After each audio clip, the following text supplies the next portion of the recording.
Hello guys, mag-repair tayo guys ng washing guys. Tingnan natin guys yung problema nito guys. May yata yung ikot ng spin guys. Ito guys oh. Yan guys. Tingnan natin sa loob guys kung ano yung kung may kasi ikot guys, posibleng sa capacitor guys. Ito guys oh. Yung pambel guys. Para maluwag guys yung pambel guys Ganito lang magtanggal guys oh. Diba yan guys oh. Tapos yan. Ikot na guys, yan. Ba, yan ang posisyon guys. Ikot na guys. Yan. Oops, ang tagal na. Yan guys, mga na guys. Yan. Pud-pud na yata guys Guys Guys mo yung ikot guys Dami kasi yung cause guys. Ito guys yung machine guys. Pag mahina yung motor, posibleng sa capacitor guys.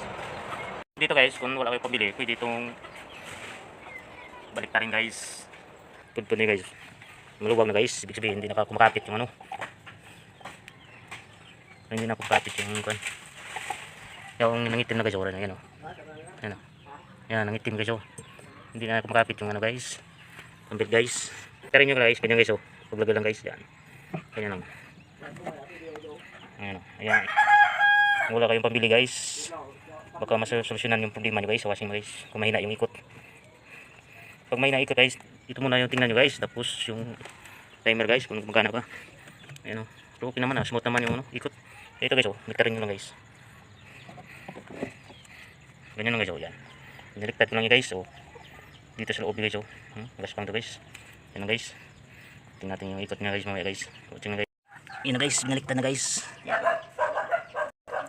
Binaliktad na natin guys. Yung tigas na guys. Baliktad na yan guys. Yan guys.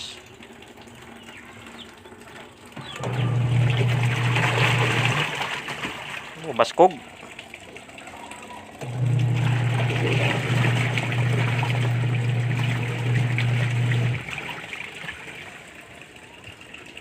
Yan guys, okay na guys.